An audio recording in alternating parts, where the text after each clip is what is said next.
Hello everyone, कैसे हैं आप लोग। This is Kaushal and welcome to English point. तो इस समय हम जो ये सीरीज चला रहे हैं ये बहुत यूजफुल है उन स्टूडेंट्स के लिए जो क्लास 9, 10th, 11th और 12th के लिए प्रिपरेशन कर रहे हैं, क्योंकि इसमें बेसिक इंग्लिश ग्रामर और इसके साथ साथ ऐसे स्टूडेंट्स जो कॉम्पिटिटिव एग्जाम्स की तैयारी कर रहे हैं और बेसिक पढ़ना चाहते हैं, तो डेफिनेटली ये क्लास उनके लिए बहुत यूजफुल होगी। तो चलिए क्लास को शुरू करें। और आज की क्लास में हम पढ़ेंगे डिटरमिनर्स। डिटरमिनर्स की कुछ सेंटेंस हैं यहाँ पर और इनको बिल्कुल डिटेल एनालिसिस करेंगे, रूल्स बताएंगे, जो शॉर्टकट्स हैं, ट्रिक्स हैं, वो सारे आपको बताएंगे किस तरह से जब भी आप सेंटेंस में डिटरमिनर्स फिल करते हो तो क्या आपका राइट आंसर होगा। तो डिटरमिनर सबसे पहला सेंटेंस लेते हैं। There is dash water in the pool. आपको फिल करना है सम, एनी और मैनी में से। तो यहाँ पर ध्यान दो कि ये जो सेंटेंस है इसमें आपको तीन ऑप्शन मिले, सम, एनी, मैनी। तो पॉइंट ये समझो कि जब भी कभी सेंटेंस में सम का प्रयोग करने के लिए बोला जाए तो इसके बाद का नाउन कैसा यूज होता है। अभी यहाँ पर जो नाउन लिखा हुआ है वो क्या है आपका वाटर। वाटर कैसा नाउन है? ऐसा नाउन जिसे आप गिन नहीं सकते, यानी कि ये अनकाउंटेबल नाउन है। कैसा नाउन है ये? अनकाउंटेबल। तो सम के बाद अनकाउंटेबल नाउन आता है, प्लूरल काउंटेबल नाउन आता है। दूसरा पॉइंट ये कि मोस्टली सामान्यतः सम का प्रयोग अफर्मेटिव सेंटेंस में करते हैं, ये पॉइंट याद कर लो। दूसरा आपका ऑप्शन है एनी। तो एनी का प्रयोग कहां करेंगे? एनी के बाद आपका अनकाउंटेबल नाउन आ जाएगा, प्लूरल काउंटेबल नाउन भी आता है और सिंगुलर काउंटेबल नाउन भी आता है। लेकिन ये एनी जब भी सेंटेंस में यूज होगा तो वो सेंटेंस या तो निगेटिव होना चाहिए या फिर क्वेश्चन यानी कि इंटेरोगेटिव सेंटेंस होना चाहिए। और नेक्स्ट है मैनी। मैनी का प्रयोग कहां करेंगे?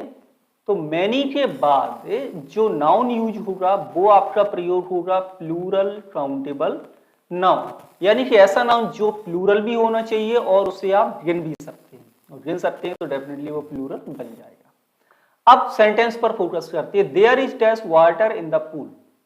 तो वाटर कैसा नाउन है? अनकाउंटेबल नाउन, गिन नहीं सकते, सेंटेंस है अफर्मेटिव, तो यहां पर सम का प्रयोग होगा। किसका यूज होगा यहाँ पर? सम का। ये राइट आंसर होगा। नेक्स्ट देखिए, नेक्स्ट है सेंटेंस नंबर 2। सेंटेंस 2 में क्या है? I haven't bought milk today. Determiner fill करना है सम या एनी में से। तो यहां पर मिल्क कैसा नाउन है आपका? मिल्क आपका नाउन है अनकाउंटेबल नाउन, मतलब गिन नहीं पाओगे। तो सम और एनी में से क्या लगाएं? दूसरा पॉइंट देखो कि ये लिखा हुआ है हैवंट यानी हैव नॉट। सेंटेंस कैसा है? ये निगेटिव सेंटेंस है। और सामान्यतः निगेटिव सेंटेंस में हम सम, एनी में से क्या प्रयोग करेंगे? तो आप यहां पर यूज करेंगे एनी।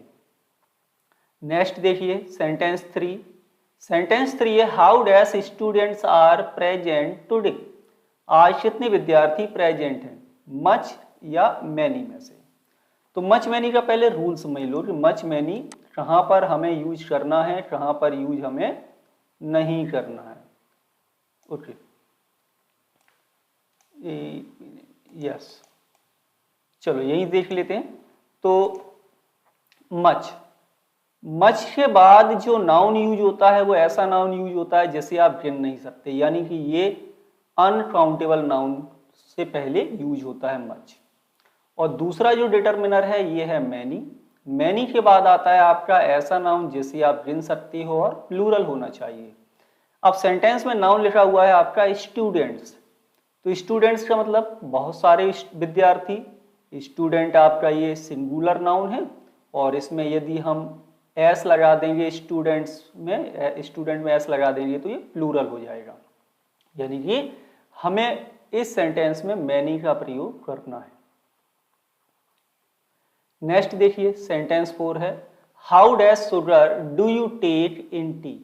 मच या मैनी में से कौन सा डिटरमिनर लगाना है? तो यहां पर नाउन देखिए ध्यान से, क्या है? शुगर। शुगर कैसा नाउन है? अनकाउंटेबल नाउन है, इसे आप गिन नहीं पाएंगे। अब दुकान वाले इससे थोड़ी कहेंगे 1 शुगर दे दो, 5 शुगर दे दो, 10 शुगर दे दो। दैट मीन्स अनकाउंटेबल है। और सामान्यतः ऐसी बहुत सारी चीजें जो आपको तौल के या नाप के दी जाती हैं अनकाउंटेबल होती हैं लगभग। तो क्या यूज होगा मच मैनी में से? तो मैनी के बाद आता है प्लूरल काउंटेबल नाउन, और शुगर आपका अनकाउंटेबल नाउन है, तो यहाँ पर मच का प्रयोग करना है। How much sugar do you take in tea? आप चाय में कितनी शुगर लेते हैं? सेंटेंस 5 देखें। सेंटेंस 5 है will you please give me dash money? क्या आप मुझे थोड़ा धन देंगे? सम एनी में से यूज करना है। अब सीधा आपको पहले आपने ये पॉइंट समझा था कि सम का प्रयोग सामान्यतः पॉजिटिव सेंटेंस में और एनी का प्रयोग सामान्यतः नेगेटिव और क्वेश्चंस में हम करते हैं। लेकिन इस सेंटेंस में मनी कैसा नाउन है? पहले देखो, मनी आपका अनकाउंटेबल नाउन है, आप इसे गिन नहीं सकते। रुपीज जो होते हैं ना उन्हें गिन सकते हैं। जो मनी वर्ड है ये अनकाउंटेबल है, जिसमें आपकी ज्वेलरी, प्रॉपर्टी, पैसा, मतलब एवरीथिंग जो भी आप पजेस करते हैं वो, तो ये अनकाउंटेबल नाउन है।